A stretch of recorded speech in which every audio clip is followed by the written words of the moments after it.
po kami sa kantin. Okay. Tika lang po yung boyfriend nyo, si Danny Tulibas, dyan sa Cebu. Ngayon, umuwi ka ng Iloilo, sa province mo. Tapos naghiwalay na kayong dalawa ni Danny kasi, ayun nga po, no? Tika lang. Explain ko Naghiwalay na kayo, nagpa-line up po kayo ngayon.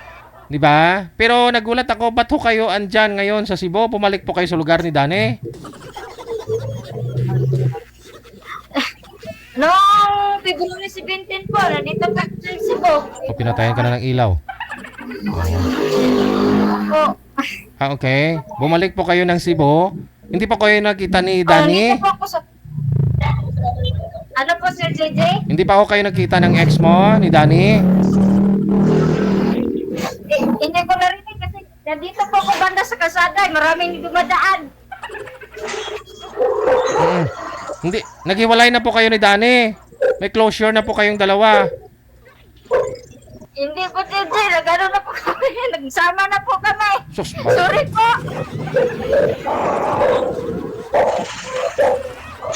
ba't ho kayo nagpa-line up dito? Nagsama naman na papula kayo ni Danny. Teka lang po sir saglit lang. Oo. Teka lang. Hop, nag-connecting na siya. Baka binunot yung wifi sir ni Danny. Saglit lang. Kaya nga kinakabahan ako nung mabasa ko yung pangalan ni Anita na siya yung guest natin. Sa hindi po nakakilala kay Miss Anita, sumali po ito dito sa live. Ilang beses na rin po, no? Sa Cebu po siya last year. Tapos, si Danny Tulibas, iniwan niya yung girlfriend niya na taga-Japan. Na girlfriend na rin ngayon ni Rio. Si Danny Tulibas, ito po yung basher ni Rio na sabi niya kay Rio, si Rio hindi pa daw nakatikim ng tao. Ngayon, nagulat na lang po kami na si Rio at saka yung ex ni Danny Tulibas na taga Japan ay naging sila na pala ni Rio. Ngayon, dahil iniwan ni Danny itong girlfriend niya na taga Japan, dahil nakilala niya po si Anita doon sa Cebu. Kasi nung napanood ni Danny Tulibas si Anita dito sa live na searching, walang boyfriend.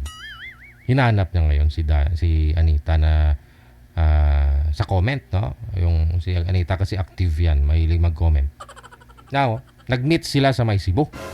Nagkita sila sa May Cebu last year. Ni-reveal ko nga po. May mga picture kasi na pinasa dito si Danny Tulibas. Patunay na naging sila ni Anita. Ngayon po, todo tanggi ito si Anita na naging sila ni Danny Tulibas kasi hindi daw mangyayari yon.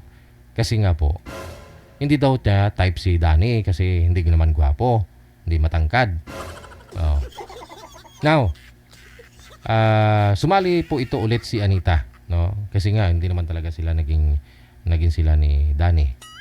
Si Danny yun po pala, todo support dito sa kay Anita at saka anak ni Anita during that time na umuwi si Anita sa probinsya sang Iloilo. Kasi taga Iloilo po talaga si Anita. Umuwi po yan last December. Kapag nag-LQ lang silang dalawa, kaya sumali po ulit ito si Anita, no? Na dito sa Wanted Sweetheart. Now, bandang huli, inamin naman na po ni Anita na sila talaga ni Danny. At totoo naman po talaga, no?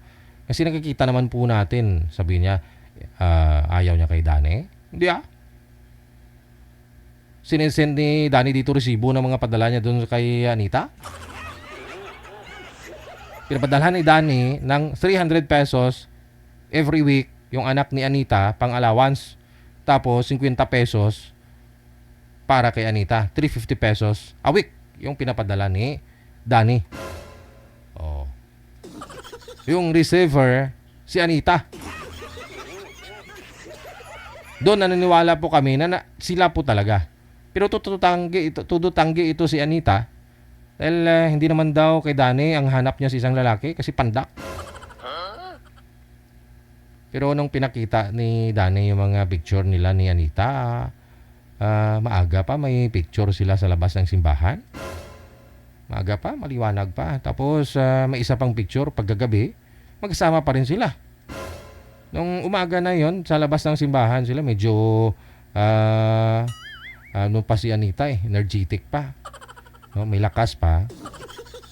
Tapos may lipstick pa. Diyos na. Pagkagabi may picture silang pinasa ni Danny. Wala nang lipstick si Anita. Tapos lupay-pay na. Tapos todo tanggi ka na. Hindi mo boyfriend si Danny. Tapos gusto niyang sumali dito. Nangungulit na gustong mag-join. Ngayon na ilalap naman siya. Nagulat ako. Bakit nasa Cebu? Bakit nasa Cebu? Gusto niya magpa-line up kasi wala naman na daw sila ni Danny. Tapos narinig nyo naman po yung sinabi kanina. Nagsasama na daw sila ni Danny. Kita mo lang.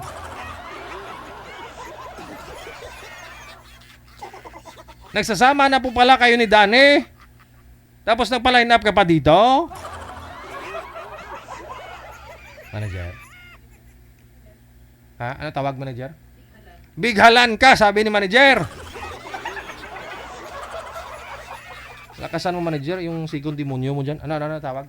Kabighalan yung babae. Kabighalan sa imo nga babae. Kami pagpaimulong. Pongko!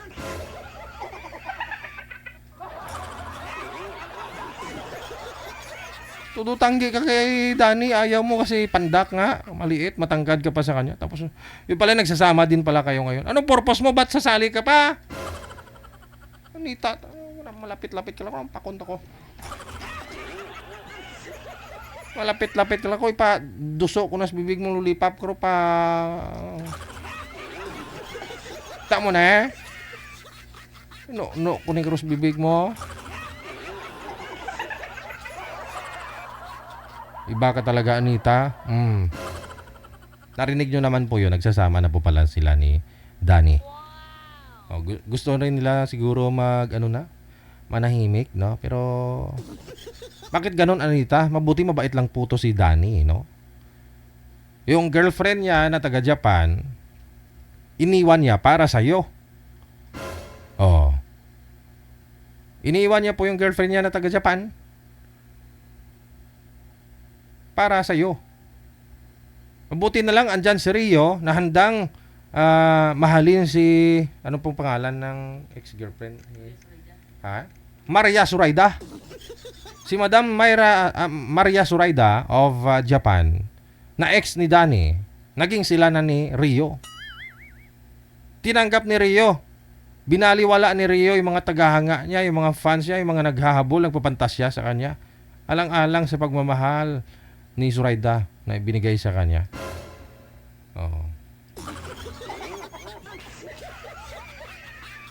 Ibigay naman po natin sa iba siguro, no, Miss Anita Rigor. Kumpleto yan, may apelyido. Anita Rigor. Ibigay naman po natin sa iba na wala. Magsisimana Santana, papayag ka na. Ikaw, ilang bisis ka na pinako. Yung iba hindi napakuan. Kasi gusto mo mangyari, may kinakasama ka na, sasali ka pa, maghanap ka pa ng iba. Samantala po yung iba, may boyfriend, wala. May iksibay pa ako ni Danny at hanap ka pa ng mahaba.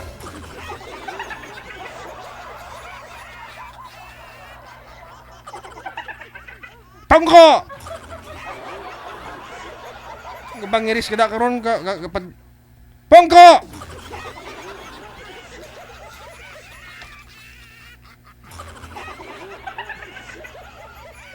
Isa pa, Anita. Isa pa. Grumuson. Tagid ikaw.